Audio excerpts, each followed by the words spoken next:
สวัสดีครับผมสวัสดีท่านผู้ชมทุกท่านนะครับยินดีต้อนรับเข้าสู่ช่องเจ้าคุณสกลนครชาแนลนะครับมาพบกับทีมงานเสียเอ็มเหมือนเดิมครับคันมาดูที่บ่อดินบ้างครับขุดสระครับคันนี้ก็ซานี่นะครับน่าจะ SY 2154หรือเปล่าครับสภาพก็ยังไม่ใหม่อยู่นะครับดูภายในกันนะครับคนขับเขาแต่งนะครับ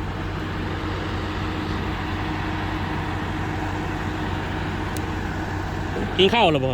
ได้แล้วครับ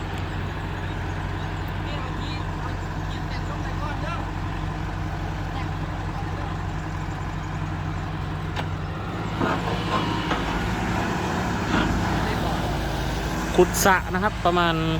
น่าจะประมาณ1 ไร่นะครับแต่เอาลึกกว่านี้อีกนะครับ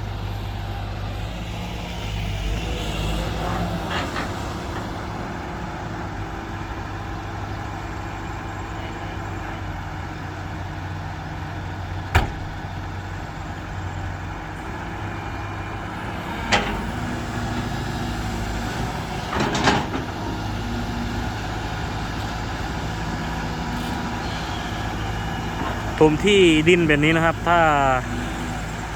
แดดออกร้อนๆนะครับโอเคนะครับแต่ถ้าฝนตกนะครับโอ้รถไปยากนะครับยิ่งรถยาง825นะครับยิ่งไปยากนะครับมันจะฝืนรถไปนะครับ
เจอดินแบบนี้ก็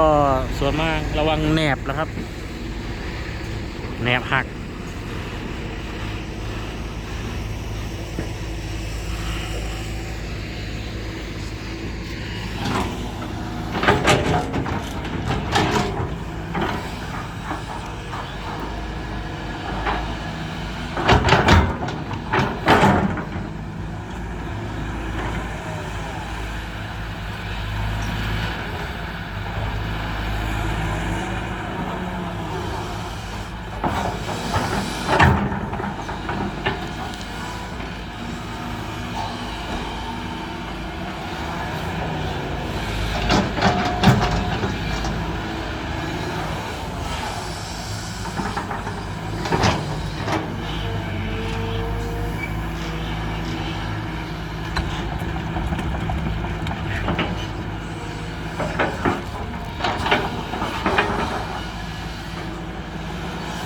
นนี่ก็รูปทรงจะสวยกว่าตัวใหม่นะครับ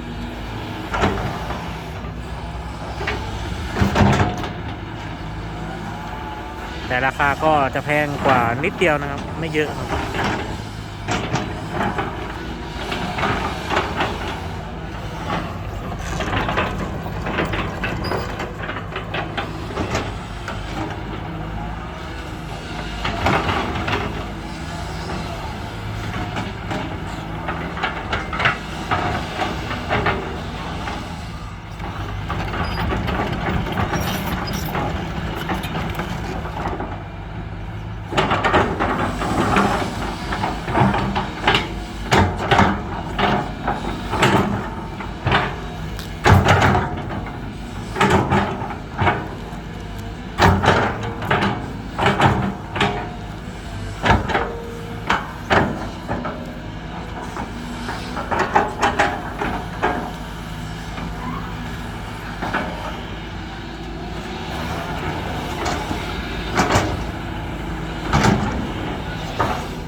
ระยะทางไปที่เทนะครับไปกลับนะครับน่าจะประมาณ10 กิโลถึง20 โลนะครับที่ผมขับมานะครับเพราะว่ามันจะไกลก็เพราะว่าหนึ่งมันได้ไปยูเทิร์นนะครับ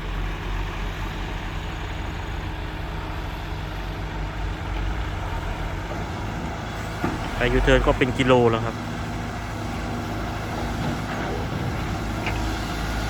เป็นกิโล2 กิโลแล้วครับถ้าไปยูเทิร์นนะครับ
อีกบุ้งกีนึงครับ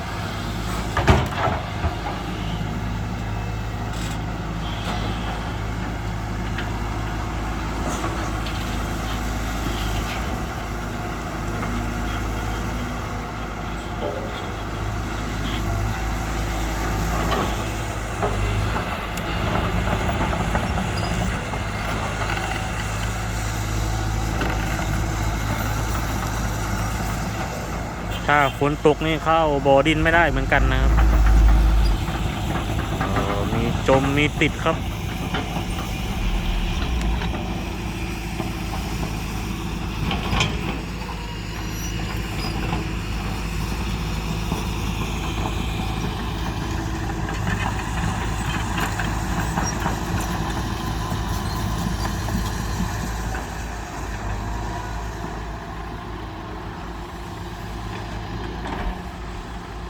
ถ้าอยู่ในบ่อไม่ต้องกลัวครับ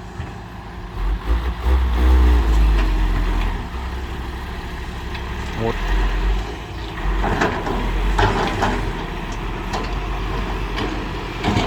เกือบหมดแรงก่อนครับ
ผมว่าเสียก็น่าจะต้องการรถร่วมนะครับดูแล้วน่าจะ มันจะไม่ทันหน้าฝนนะครับเดี๋ยวฝนตกก่อนนะครับ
โอ้เต็มที่ครับตัดยอดด้วยครับ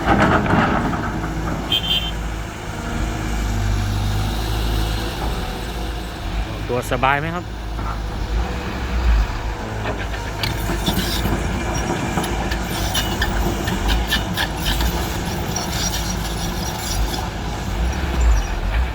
ไม่ไหวครับไหวครับไหวครับไหวครับหมดแรงก่อนครับ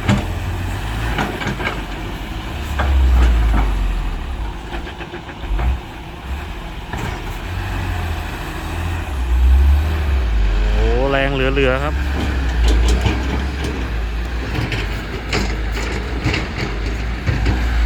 ดินเจ้าบ่พี่นี่คือบ่รถมาแล้วน้ำเพิ่นสิโอ้คิวคาดเลยอ๋องานเมาเนาะนั่นแล้วคนเป็นแล้วนั่นจะบุคือเนาะบ่ได้เคิร์กเขา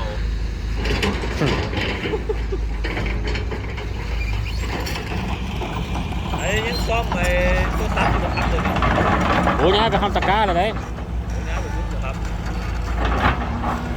ซ่อมไอ้ดูเงินนะครับซ่อมพิเศษนะครับโอ้ยเวลานึกว่าดินเจ้าด้วยเนี่ยเขาเนี่ยเจ้าเนี่ยไม่ธรรมดาพี่มันต้องลุ้นพี่นั่นแล้วขับบอลไปบ่ได้รถตะโกนแห้งเนี่ยคือขนาดอันเมื่อกี้น่ะกับคันน้อยๆน่ะก็ไปบ่รอด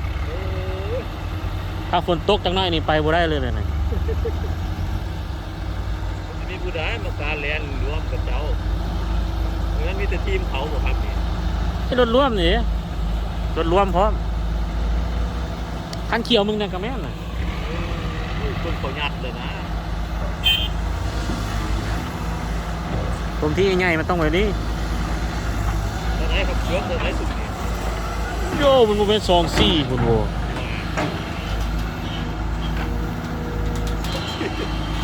ผมยังตามผมที่อยู่ได้เนาะ มันบ่ต่ำกว่า24ดอก เป็นเขายัดอยู่ เอาถ้า10ตักนี่10ล้อเลยนี่อันนี้2ล่ะนี่อ๋อนี่ เป็นดินของครับหรือเปล่า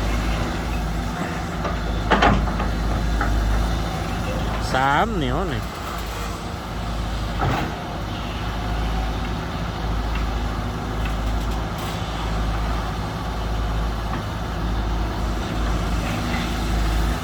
สี่เนี่ย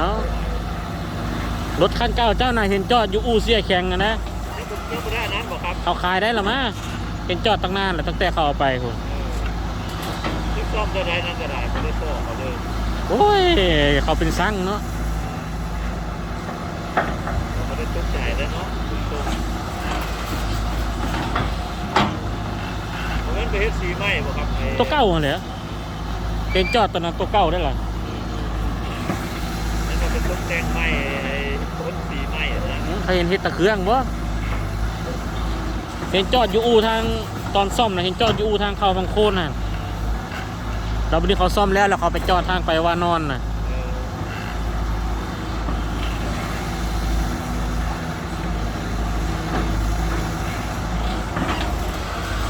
กูบอกมาแล้วรถ แต่ตัวซื้อมาใหม่นี่ใครอยู่ครับมันบ่ได้ทุกจิกคือคันนั้น โอ้ขนาดมัน แต่เครื่องมันน้อยแค่นั้นแหละมันแล่นมันพุ่งเข้าไปได้ เดี๋ยวลองเอามันแล้วเนี่ยเที่ยวนึงนี่ ลองเที่ยวนึงนี่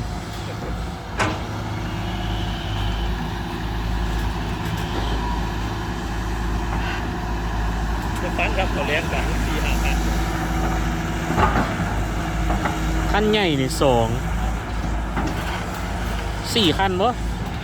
ลืมเลยหน้าที่4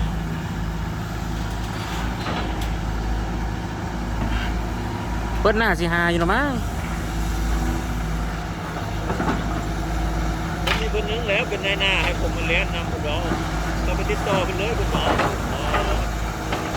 ฝากท้ายถึง ปลาท้ายบงงับอยู่แล้ว ครับ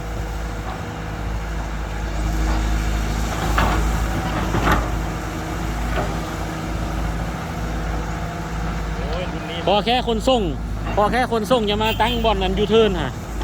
ตายห่าเลยเพราะมันมักมาตั้งอยู่นั่นเด้สันถ้ามันมาตั้งบอลยูเทิร์นนั้นนะแถวเฮือนเจ้านะโอ้ตาย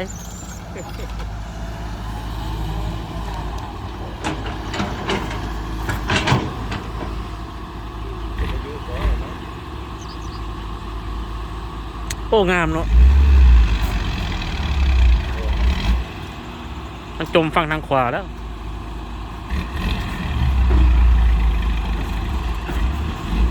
ล้อหน้ากระจมแล้ว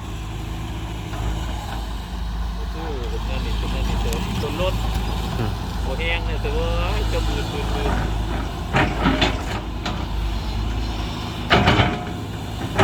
เอารถ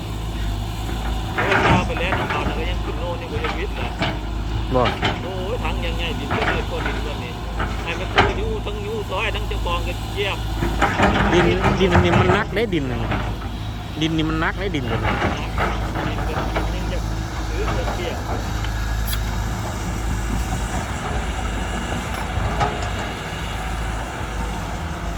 วันนึงครับเป็นหน้ามาลองอยากหารถมาเลี้ยงล้วงเขา ตอนนี้จานนี้คันไม่ไหม้เลยเนาะแวะไปตามตรงเดียวคนเราโอ้ยพวกเขายัดบุญธรรมดา คนทางไหน เพียงก่อน คนทางไหนไหนน่ะ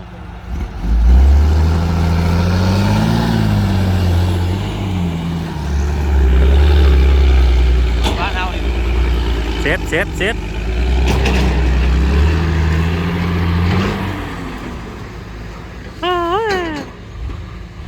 ออกไป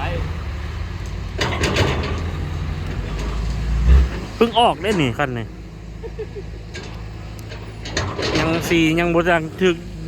ถึกดันดากพอปานใด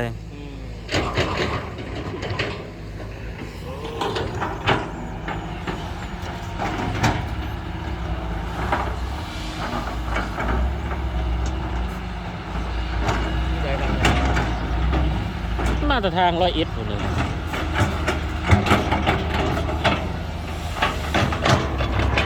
หน้าเท่าอยู่เลย นี่ครับที่หน้า แต่ว่าไปอยู่บ่คุณ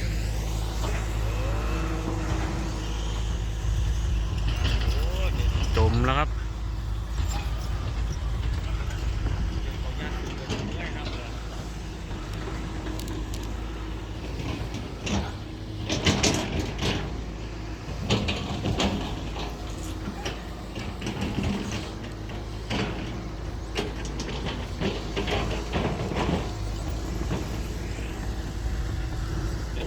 จะบืนขึ้นได้หรือเปล่า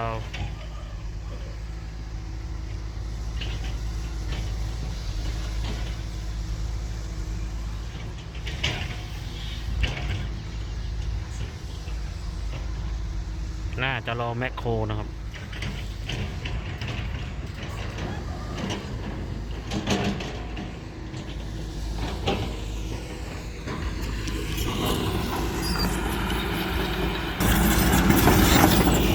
รถ6 ล้อก็ขึ้นได้แล้วครับ น่าจะแรงมากครับถึงขึ้นได้ครับเพราะว่าจมฝั่งซ้ายนะครับ เดี๋ยวรถแมคโครก็แต่งทางก่อนนะครับ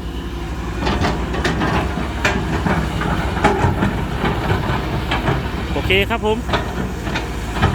ขอจบคลิปไว้เพียงเท่านี้นะครับถ้าชอบก็อย่าลืมกดไลค์กดติดตามให้ผมนะครับเพื่อเป็นกำลังใจให้ผมนะครับผู้ชมที่มารับชมผมก็ขอบคุณมากเลยนะครับโอเคครับเราพบกันใหม่คลิปหน้าครับขอบคุณครับ